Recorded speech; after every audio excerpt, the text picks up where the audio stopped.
RGHS योजना में लाखों रुपए के घोटाले का मामला और इस मामले में कोतवाली पुलिस ने कार्रवाई की है। वहीं रतन नगर निवासी जितेंद्र स्वामी को गिरफ्तार कर लिया गया है। शिवम आयुर्वेदिक ड्रग्स में कंप्यूटर ऑपरेटर हैं जितेंद्र और शिवम आयुर्वेदिक ने आप 77,34,000 की बिक्री दिखाई थी। डॉक्टर पवन की पर्चियों से 47,84,000 रुपए की दवा निकाली गई। डॉक्टर कविता की पर्चियों से 10 लाख से ज्यादा की दवाएं निकाली गई हैं।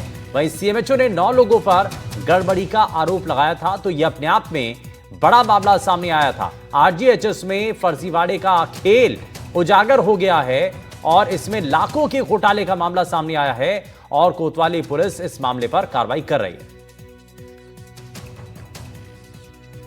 आरजीएचएस में जितेंद्र स्वामी जो शिवम ड्रग्स पर कंप्यूटर ऑपरेटर का कार्य करता है, उसके द्वारा डॉक्टर पूजा रोयला की अवकाश काल के दौरान 52 पर्चियाँ आरजीएस पोर्टल पर अपलोड की गई है, जो सभी कुटुरचित पाई गई है। इस आरोप में आज आरोपी जितेंद्र स्वामी को गिरफ्तार किया गया है, जिससे पूजा रोयला की 2 रबड़ मोहरें बरामद की गई है और जांच जारी है।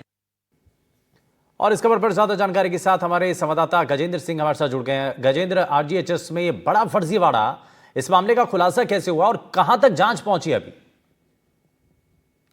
बिल्कुल 3 महीने पहले चूरू सीएमएचओ मनोज शर्मा है, उनके द्वारा कुल 9 लोगों के खिलाफ एफआईआर दर्ज है, वो चूरू कोतवाली में करवाई गई थी, जिनमें 2 आयुर्वेदिक डॉक्टर भी शामिल है, जिनमें एक डॉक्टर पवन जांगीड़ है और दूसरा नाम था डॉक्टर कविता धनखड़। इनके खिलाफ कुल 9 लोगों के खिलाफ एफआईआर दर्ज करवाई गई थी। आरोप ये था कि इन्होंने आरजीसीएच के तहत बड़ा घोटाला है वो किया। ये योजना है वो सरकारी कर्मचारियों के लिए थी, इसके तहत सरकारी कर्मचारियों को इलाज है वो किया जाता था। ऐसे में फर्जी तरीके से डॉक्टरों और जो मेडिकल संचालकों ने मिलकर फर्जी तरीके से बिल बनाए और उन दवाओं के पैसे लिए गए जो दवाएं रियल में बेची ही नहीं गई। ऐसे में जो आरोपी जो गिरफ्तार हुआ है जितेंद्र स्वामी, जो कि रतन नगर का रहने वाला है, इसके पास से 16 बंडल दवा पर्चियां हैं वो मिली है, जो कि सरकारी अस्पताल की है। इसके अलावा पूजा रोहिया जो कि डॉक्टर है, उनके नाम की 2 मोहर भी मिली है। तो इस प्रकार से संगठित होकर बड़ा ये घोटाला वो किया गया। इस प्रकार से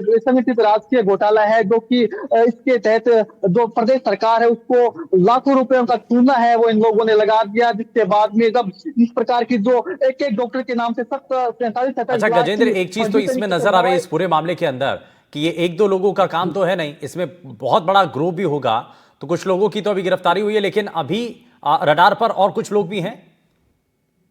बिल्कुल कुल 9 लोगों के खिलाफ सीएमएचओ द्वारा मामला दर्ज कराया गया था। इसमें पहली गिरफ्तारी अभी हुई है। संभावना जताई जा रही है कि आने वाले समय में कुछ और गिरफ्तारियां हैं वो जो चूरू पुलिस है वो कर सकती है। हालांकि अभी पहली गिरफ्तारी इस पूरे प्रकरण में हुई है। काफी बड़ा ये घोटाला है। बताया जा रहा है कि फर्जी तरीके से ओटीपी है वो इन मेडिकल संचालकों द्वारा ली जाती थी और इस प्रकार से घोटाला वो किया जाता था। जो दवाएं बेची नहीं गई उनके नाम पर भी ये लोग हैं वो भुगतान है वो सरकार से उठा लेते थे। वैसे में एक प्रकार से संगठित ये घोटाला है वो किया गया, जिसके चलते प्रदेश सरकार को लाखों रुपयों का चूना है वो लगा दिया गया। एक मोटा मोटी रकम की बात करें तो कुल 71 लाख रुपयों का नुकसान है वो इस पूरे घोटाले में चूरू जिले के अंदर इस पूरे प्रकरण के अंदर देखने को मिला है। हालांकि अब जो कोतवाली पुलिस है वो पूरे प्रकरण की जांच है वो कर रही है। इस मामले की जांच अब आगे और गहनता के साथ की जा रही है। फर्जीवाड़ा कैसे क्या हुआ उसके बारे में और तफ्तीश से जानकारी जुटाई जा रही है। कुछ लोग और भी हैं, उन तक भी अब ये कार्रवाई पहुंचेगी। खैर, बहुत शुक्रिया गजेंद्र इस पर जानकारी देने के लिए।